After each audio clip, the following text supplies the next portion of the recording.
Bonjour à tous chers auditeurs, bienvenue sur la radio de l'Omega Record. Aujourd'hui nous recevons notre ancien gouverneur, Monsieur Delormeau. Bonjour Monsieur Delormeau, comment allez-vous? Bonjour Monsieur MacGregor, très bien et vous? Très bien, merci. Vous venez de finir votre mandat qui a duré 3 mois et aujourd'hui on se retrouve pour un peu débriefer de ces 3 mois au poste le plus haut de la ville. Pour commencer, 3 mois de mandat, c'est long. Qu'en avez-vous pensé?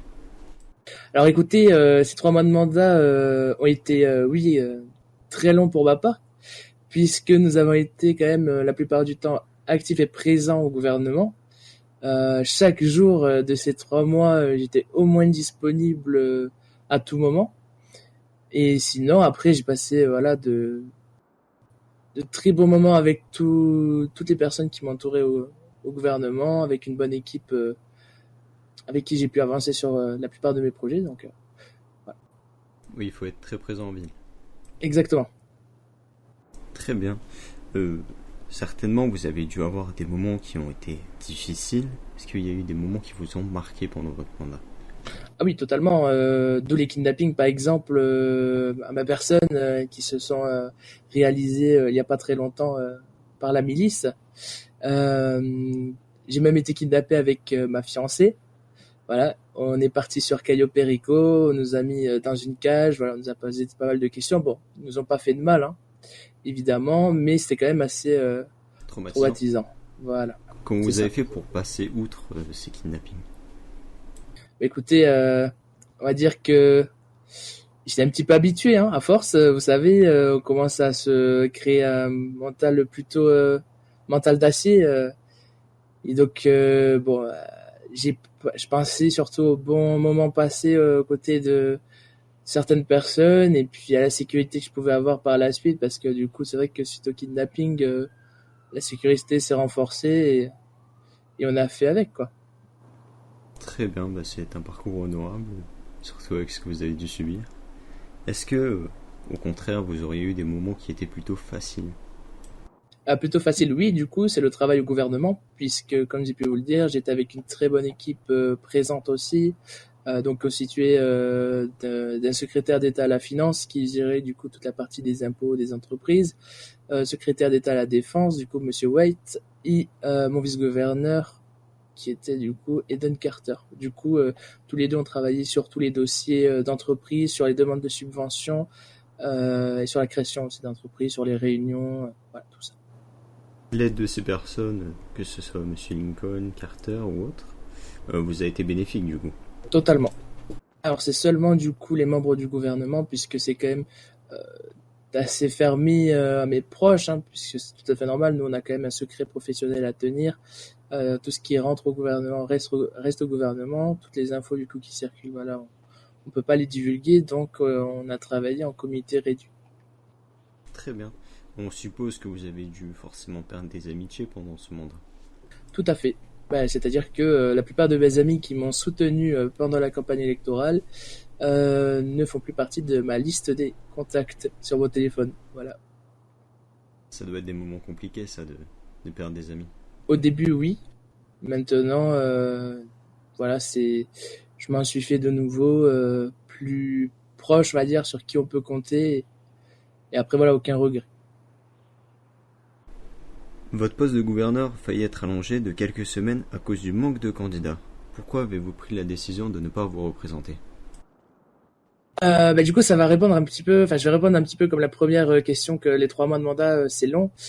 Et puis aussi, j'ai voulu prendre de nouveaux horizons, ouvrir du coup mon cabinet d'avocat, puisque j'ai toujours aimé cette partie-là côté justice, être à l'écoute et pouvoir aider du coup les citoyens de la ville à pouvoir se défendre comme il se doit. Et donc voilà, après, je laisse la chance à une nouvelle personne qui souhaite accéder au gouvernement et qui a peut-être plus d'idées ou d'ambition que mon ancien gouvernement. Donc voilà. Vous étiez proche des citoyens avec le poste de gouverneur et vous êtes encore proche des citoyens avec le poste d'avocat. Exactement. J'ai voulu garder la même, comment dire, j'ai pas les mots. Oh, ça arrive. Le même contact avec les citoyens. Très bien. Vous venez même d'ouvrir une loterie. Une personne vient de gagner une voiture. Est-ce que vous comptez continuer de faire des petites loteries, faire gagner des choses aux citoyens? Ah oui, tout à fait. Moi, en fait, de base, l'argent n'est pas mon principal but dans la vie. C'est surtout de faire profiter certains citoyens, clients aussi du cabinet d'avocats de Lormeau. Et donc, oui, effectivement, la dernière personne qui a gagné un véhicule, c'était une Spectre Custom. D'ailleurs, félicitations à elle. Et oui, du coup, il y aura plusieurs concours. Je pense une toutes les 2 semaines, voire toutes les semaines. Donc, ce sera des véhicules, de l'argent, tout dépend en fait. Voilà. Comme les citoyens le savent, vous avez fait beaucoup pour la ville. Est-ce qu'il y a des choses que vous n'auriez pas pu faire pendant votre mandat et que vous auriez souhaité faire? Oui, bien sûr, totalement. Par exemple, la boîte de nuit dans le Nord, le The Hen House. Bon, on a quand même fait une nouvelle demande pour la boîte de nuit au casino, qui a été mis en place d'ailleurs par les architectes de la ville. Et ensuite, l'ouverture du casino. Alors, on a le penthouse évidemment et les terrasses, c'est déjà une grande avancée. Maintenant, voilà, on n'aura pas accès encore aux jeux d'argent, tout ça. C'était aussi notre but principal. Et la mise en place du FIB.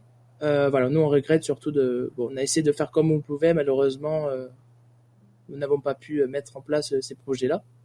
Maintenant, nous on a essayé de compléter ça par des événements. Donc pareil, les événements gouvernementaux, Oui, vous avez compensé. vente en chair, voilà tout ça.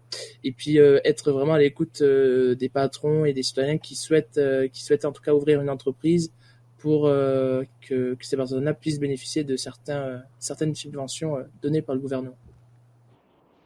Pour terminer, pourrions-nous avoir des petites anecdotes sur votre mandat que vous n'auriez pas pu raconter avant à cause du secret professionnel, mais que vous pouvez nous raconter maintenant? Alors, en fait, il y en a beaucoup qui resteront au sein du gouvernement, mais je peux vous en raconter une si vous le souhaitez. Donc, c'était on était plusieurs, donc on était avec Monsieur Goodman, Monsieur Carter, Monsieur Lincoln, si je dis pas de bêtises, enfin on était à peu près 8. Et puis on s'est dit, bon écoutez, on va lâcher un petit peu la pression, on va aller faire un tour en jet privé. Donc, on va de ce pas à l'aéroport, on sort le jet en question. Et puis, on survole la mer comme pour aller à Caillou, hein, mais voilà, on n'allait pas partir là-bas, hein, évidemment, parce que c'est quand même assez dangereux. C'est ça. Et malheureusement, donc c'était moi qui pilotais, et j'ai sur le tableau de bord, vous voyez, me suis trompé de bouton. Et du coup, c'était le siège éjectable. Et on va dire que le jet privé est tombé à l'eau. Et nous avons dû du coup appeler les agents de sécurité tout ça pour aller chercher les personnes qui étaient tombées du coup avec le jet. Bon, aucun blessé, hein, je vous rassure, hein, dans l'eau. Donc c'est vrai que c'était pas marrant sur le coup, mais voilà, c'était quand même traumatisant. Bah après ils en ont rigolé. Bah, comme je disais, pas de blessés, tout ça, encore heureux, parce qu'il y avait quand même tout ce qu'il fallait hein, dans le jet privé en cas d'accident. Mais au final, voilà, c'était une erreur, hein, évidemment, c'était pas volontaire. Et tout le monde s'en est bien sorti. Et maintenant, je la raconte comme anecdote, puisque voilà, encore, il y aurait eu un mort ou un blessé. Bon, franchement, j'aurais pas raconté voilà, ce qui s'était passé. Enfin, j'aurais pas pris de plaisir ou quoi. Maintenant, tout le monde en rigole et voilà. C'est le plus important. C'est ça. Pour terminer, j'ai une source sûre qui m'a annoncé que vous aviez écrit une chanson pendant votre mandat. Exactement. Alors oui, elle est en préparation. Donc je peux pas encore vous faire d'extrait. Parce qu'il faut que j'apporte mon matériel, tout ça. Mais en tout cas, ça risque de sortir dans 1 à 2 semaines. Bah, n'hésitez pas à venir à l'Oméga pour faire un clip, etc. Il n'y a pas de souci. Merci à tous, chers auditeurs, de nous avoir écoutés. C'était l'Oméga Record en compagnie de Monsieur Delormeau. Bonne soirée à tous.